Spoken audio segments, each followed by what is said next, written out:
Welcome to Microscience, where learning microbiology happens in a jiffy. Have you ever wondered what makes a squid glow, and why they even glow to begin with? Well, contrary to popular belief, it's not the squid doing the glowing, but a mutualistic relationship with a bacterium called Allivibrio Fischeri. Allivibrio Fischeri is a gram-negative bacteria with a rod shape that uses flagella for motility. Gram-negative bacteria have a thin layer of peptoglycan and have a second membrane, whereas the gram-positive bacteria have a thick peptoglycan layer and only one membrane. It was around the 1880s while Bernard Fischeri, a German bacteriologist, was aboard the SMS Malta, traveling from the Baltic Sea to the West Indies. He was serving as a physician when he isolated a luminescent bacterium. That luminescent bacteria was then named Vibrio Fischeri, after Mr. Fischeri himself.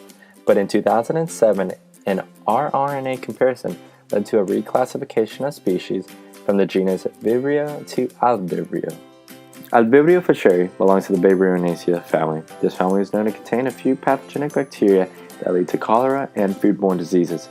But the relationship this bacterium has with the Hawaiian bobtail squid is mutualistic, where both parties receive something in return for helping each other out. The most popular mutualistic relationship between Allivibrio Fischeri involves the Hawaiian bobtail squid. The bacteria has a bioluminescent property that allows the squid to cast a ventral light covered in shadow in the night. In return, the bacteria has shelter and nutrients in the squid's light organ. Both the use of quorum sensing and the circadian rhythm regulate the amount of bacteria and bioluminescence produced. Quorum sensing bacteria release signal molecules called autoinducers that increase as a function of cell density. This is what allows the bacteria to communicate with one another to then turn on the proper gene, allowing them to glow. Allivibrio Fischeri produces light in a circadian rhythm, meaning it produces more light in the nighttime than during the day. Newly hatched Hawaiian bobtail squid are born without any of these bacteria present. Instead, they acquire them as they begin to mature. Each morning, the squid will undergo venting, where it releases 90% of the bacteria back in the water, and later throughout the day acquire another set of them. Low quantities of Allivibrio Fischeri are found free-floating almost all over the world's ocean, but specifically you can find them living in decaying organic matter.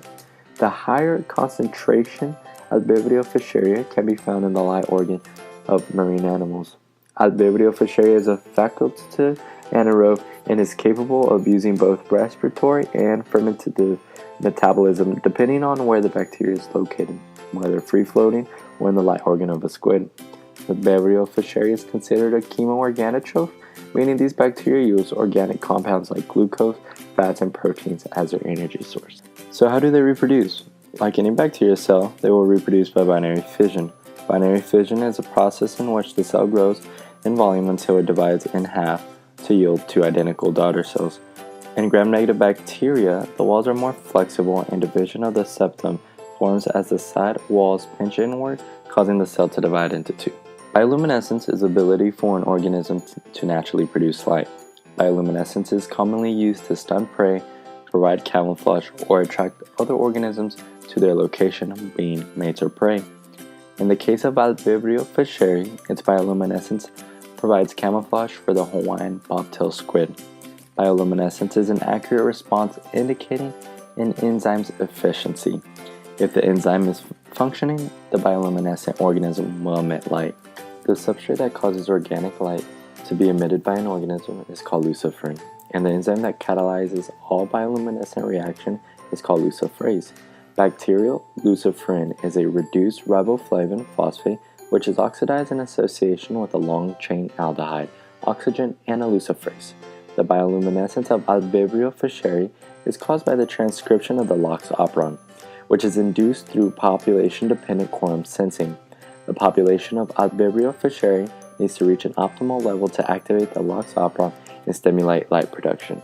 So how does the LOX operon actually work? There are 5 genes in the LOX operon. First, the RNA polymerase will bind to the region in DNA encoding for a master protein. The master protein in this case is LUXR. It then gets transcribed to a messenger RNA, where then a ribosome will come to that messenger RNA and start translating it to the actual LUXR protein. The LUXR protein then tells the other genes to turn on to quorum sensing mode. RNA polymerase transcribes all 5 genes on the LUX operon And then the process repeats. Ribosomes translate the messenger RNA to make proteins. Proteins come together and produce photons of light.